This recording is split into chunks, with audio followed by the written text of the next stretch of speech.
बिस्मिल्लाहिर्रहमानिर्रहीम। कैसे हैं आप सब? उम्मीद करती हूँ सब खैरियत से होंगे। तो मेरी प्यारी बहनों, जो मेरी छोटी बहनें नई सिलाई सीख रही हैं, नए तरीके से सीना सीख रही हैं, इजी तरीका ढूंढ रही हैं, उनके लिए तो ये बैन पट्टी और पाइपिंग गला ज़बरदस्त है, क्योंकि इसमें बहुत ही आरामदेह तरीका मैं आपको बताऊंगी। सुकून से बन जाएगा। इससे आपका बैन की पट्टी जो वो नोक आगे पीछे हो जाती है, पाइपिंग वाले गले से पाइपिंग आगे पीछे हो जाती है, छोटी बड़ी हो जाती है। बाज़ औक़ात ऐसा होता है हम पाइपिंग के लिए पट्टी लगाते हैं या पट्टी तैयार करके कमीज़ पे लगाते हैं और एंड पे कमीज़ का वो जो गला होता है वो भी टेढ़ा हो जाता है। तो इन सब का ना ये बेहतरीन तरीका आज मुझे ऐसे लगा कि ये आसान तरीका है, मुझे आपके साथ शेयर करना चाहिए। तो सबसे पहले मैंने बैन पट्टी की मेजरमेंट की थी 16 इंच। आम तौर पे 13-14 साल की बच्ची होती है, उसकी 16 इंच की हम रखते हैं ना बैन पट्टी, जो गले वाली पट्टी होती है। तो उसको मैंने बगैर किसी उसके कॉर्नर बनाए सीधी पट्टियाँ काट के उसको मैंने कपड़े के ऊपर प्रेस कर लिया। फिर मैंने जो फ्रंट पे पट्टी बनानी थी ना, जिसके ऊपर हमने पाइपिंग करनी है, बाज़ औक़ात ऐसा होता है हम गला तैयार करके लगाते हैं, लेकिन ये ज़रा आसान वे है। जो न्यू सिलाई कर रहे हैं ना, जो तो ट्रेन है उनके लिए तो मुश्किल ही कोई नहीं है। तो जो न्यू में मतलब न्यू बहनें मेरी सीख रही हैं ना, बिगनर्स जो जिसको हम कह सकते हैं, उनके लिए ये बहुत ही ईजी होगा। इससे क्या होगा, आपका गला साइड पे नहीं होगा, पट्टियाँ टेढ़ी नहीं होंगी। अक्सर गले टेढ़े हो जाते हैं, वो नहीं होगा। पहले हम चेपी चिपका लेंगे बिल्कुल कमीज़ के सेंटर में निशान लगा के, 2 साइडें चिपका लेंगे। इसके ऊपर ना हमने बाद में पाइपिंग करनी है और ये मुझे बेहतरीन और इजी तरीका लगता है। जब चेपी चिपका ली, इसके ऊपर सेंटर में से मैं इसको कट लगा लूँगी। कट लगाने के बाद आप जो भी मतलब आपने चेपी लगानी है ना, सॉरी, जो आपने पाइपिंग करनी है, आपने पीस लगाना है, इस तरह की डोरी पाइपिंग लगानी है, वो हम इस तरह से लगाएंगे। मैं डोरी पाइपिंग की दूसरी साइड लगाऊंगी, क्योंकि मैं चाह रही थी कि डोरी पाइपिंग से हल्का सा 1 पाँव की मैं पाइपिंग चाह रही थी कि 1 पाँव की पाइपिंग में बनाऊँ। आपने आजकल घरों पे देखा होगा थोड़ी सी चौड़ी पाइपिंग चल रही है, बिल्कुल बारीक पाइपिंग नहीं चल रही, थोड़ी सी चौड़ी चल रही है। तो वो मुझे अच्छी लगती है बनाने में। तो उसका बेहतरीन तरीका ये था कि मैं डोरी वाली साइड दूसरी साइड पे कर दूँ और जो उसकी बिल्कुल प्लेन साइड थी ना, वो मैं चेपी वाली साइड पे कर दूँ। तो सबसे पहले कमीज़ की सीधी साइड पे मैंने ये देखिए, एक साइड पे चेपी है और सीधी वाली साइड से मैं पाइपिंग लगा रही हूँ ना। ये बहुत ही आसान तरीका, आप इस तरीके से बनाओगे, यकीन माने इतना नीट आपका गला बनेगा कि आप कहोगे भाई वाह क्या बात है।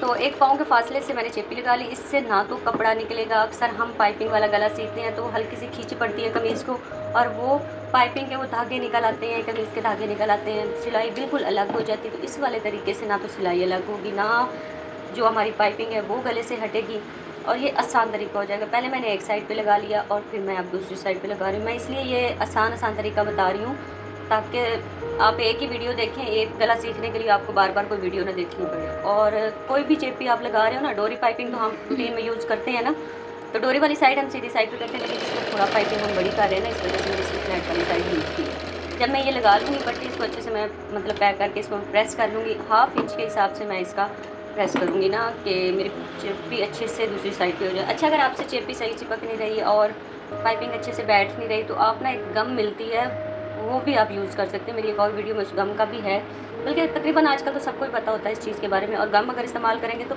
इस्त्री की भी ज़रूरत नहीं पड़ती। तो जो ये वो पट्टी है जो मैंने इन दोनों पट्टियों को जोड़ने के लिए इस्तेमाल करनी। जो हमारी पाइपिंग है ना, पाइपिंग को हमने सेंटर में से भी तो किसी चीज़ के साथ जोड़ना है ना। तो इस पट्टी के साथ सबसे पहले तो ये देखें, आधे इंच के हिसाब से मैंने पाइपिंग तैयार कर ली। इसको पहले मैंने सिलाई लगा ली। इससे क्या होगा, हमारा गला है उससे एकदम से नीट हो जाएगा। और जब हम सेंटर वाली पट्टी लगाएंगे तो हमें बार बार जो है ना, पट्टियों के लिए टेंशन नहीं लेनी पड़ेगी, पाइपिंग छोटी बड़ी हो जाएगी, उस चीज़ की टेंशन नहीं लेनी पड़ेगी। तो पाइपिंग की दोनों पट्टियाँ और सेंटर जब ये अच्छे से प्रेस करके पैक करके इसको ऐसे एक ब्यूटीफुल सी इसकी नीटनेस आ जाएगी ना, खूबसूरत सी। इसके बाद हम वो जो पट्टी मैंने तैयार की थी, आप चाहें उसको सिलाई लगा के भी तैयार कर सकते हैं, वरना उसको प्रेस के साथ भी आप डबल फोल्ड करके तो वो रख लें।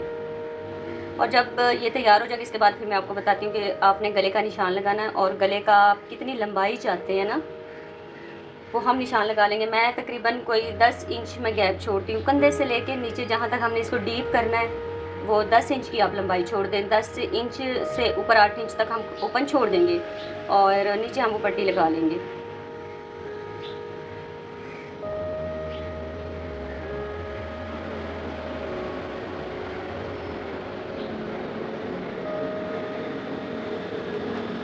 यहाँ पे अभी हम बैन का कोई जिक्र नहीं कर रहे, हम सिर्फ इस पट्टी का ही जिक्र करेंगे। ये देखें, पट्टी को इस तरह मैंने डबल फोल्ड करके जहाँ पे मैंने निशान लगाया था ना, आप अपने डीप के हिसाब से देख सकते हैं कि गले को कहाँ पे आपने डीप करना है। क्योंकि यहाँ पे मैंने लगाना है टिच बटन। क्योंकि बच्चियों में ये बहुत ज़्यादा प्रॉब्लम होती है कि गले ऐसे खुले रहते हैं ना, वो बैन ऐसे कंधों से लटका लटका रहता है। अगर हम ये टिच बटन लगा देते हैं तो बच्चियों के लिए बहुत ईजी हो जाता है। बड़े तो हम खैर कैरी कर लेते हैं, लेकिन बच्चों के लिए बहुत प्रॉब्लम होता है। तो अगर हम इस तरह एक साइड से पट्टी लगा के और उसको फिनिशिंग दे के फिर दूसरी पट्टी को भी मैं वो जो हमने 8 इंच का निशान लगाया था ना, वहाँ जाके इस पट्टी को मैं रोक दूँगी। और क्योंकि ऊपर हमने टिच बटन के लिए जगह छोड़नी है, तो उसको टिच बटन के लिए खाली छोड़ देंगे। इसको अच्छे से पक्के टांके के साथ फिनिशिंग दे देंगे और आप चाहें तो उसको डबल सिलाई भी लगा सकते हैं।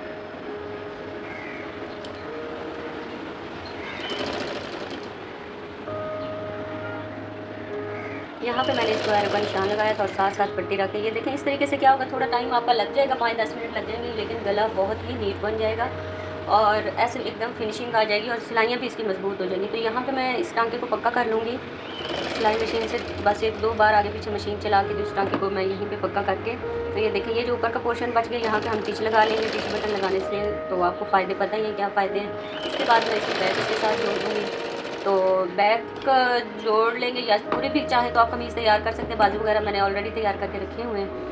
तो ये अपना अपना तरीका होता है, कुछ कंधों से अंदर वाली साइड पे जाते हैं और कुछ अंदर वाली साइड से बाहर को आ जाते हैं सिलाई लगाते लगाते। तो मुझे ये इजी तरीका लगता है कि एक साइड से तीरे को पकड़ो और सिलाई पूरी कर दो।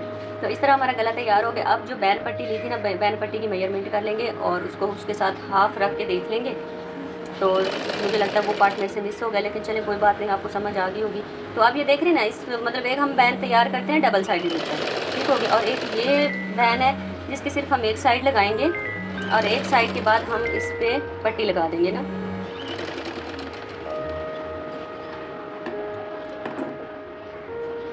इसकी एक साइड मैंने दोनों साइडों से सिलाई जब कर ली ना कमीज़ की, दोनों साइडों के साथ ही ये देखिए इस तरह करके। तो ये दोनों पट्टियों को अब ऑपोजिट साइड पे फोल्ड करके जहाँ से हमारी सिलाई ख़त्म हो रही है वहाँ से ये वाली हम कॉर्नर की सिलाई शुरू करेंगे। इस तरह ये होगा कि जो हमारे कोने बच जाते हैं, अक्सर हम बैन लगाते हैं तो उसके कोने कोई कम हो जाता है, कोई ज़्यादा हो जाता है, वो चीज़ इसमें नहीं होती। दोनों साइडें इक्वल हो जाती हैं, फोल्डिंग अच्छी आ जाती है और जितना भी धागा या जो कपड़ा साइड पे बचता है वो नहीं बचता, मतलब कि वो इससे फिनिशिंग अच्छी आ जाती है। और मुझे ये जो न्यू हमारी बहनें सीख रही होती हैं उनके लिए बहुत आसान तरीका लगता है। अगर हम अलग से बैन तैयार करते हैं तो उसमें क्या होता है, कभी वो छोटा हो जाता है और कभी गले का कपड़ा बढ़ जाता है, तो उसमें बहुत ज़्यादा इशू आ जाते हैं, कभी सलवट पड़ जाती है। तो आप इस तरह करके कटिंग करके ये देखें, इसको इस तरीके से तैयार करके देखें तो इंशाल्लाह आपका गला, ये बैन पट्टी वाला गला इतना ज़बरदस्त बनेगा और आपको बैन पट्टी के लिए दोबारा कोई वीडियो देखने की ज़रूरत नहीं पड़ेगी। ये देखिए इसकी फिनिशिंग कितनी अच्छी से। अच्छा, ये जो चेपी नज़र आ रही है ना बैन पट्टी वाली, इससे आपने परेशानी हो ना, क्योंकि हमने अपनी पाइपिंग की पट्टी इधर ज़्यादा की थी ना, जिसकी वजह से वो फिर चेपी बच गई, लेकिन उसका कोई इशू नहीं है, कोई ऐसी मतलब कि परेशानी वाली बात नहीं है। तो आप ये देखिए, एक साइड के बाद ये दूसरी साइड को भी सेम उसी मेथड के साथ, क्योंकि हमने निशान तो लगा रही थे, जो हमने इसको गोल करना था, तो इस हिसाब से डबल टांके के साथ इसको करके सिलाई लगा के कटिंग करके फिर हम इसको फोल्डिंग दे देंगे। अगर सिलाई ऐसे ना लगे तो आप प्रेस कर लीजिएगा, वरना ऐसे ही लग जाएगी, क्योंकि इसकी फिनिशिंग बहुत अच्छी आ जाती है। और मैं उम्मीद करती हूँ आपको ये वाली बैन पट्टी का गला बहुत पसंद आया होगा और इजी लगा होगा और अच्छे से समझ भी आ गया होगा। अगर इसमें आप कुछ और ऐड करना चाहते हैं या मुझे कोई मशवरा देना चाहते हैं तो वो कमेंट बॉक्स में ज़रूर दीजिएगा, मैं आपकी बात को ज़रूर फॉलो करूँगी। आप अगर कोई टिप देना चाहें तो वो भी ज़रूर, और इंशाल्लाह आपका गला इस तरीके से भी बहुत अच्छा बनेगा। आपको इसमें कुछ भी समझना है आपको मुझसे पूछ सकती हैं। तो हमारा गला बेहतरीन से बैन पट्टी के साथ तैयार है। उम्मीद है आपको पसंद आया होगा। पसंद आया तो प्यारा सा लाइक कर दीजिएगा, नहीं तो कोई बात नहीं।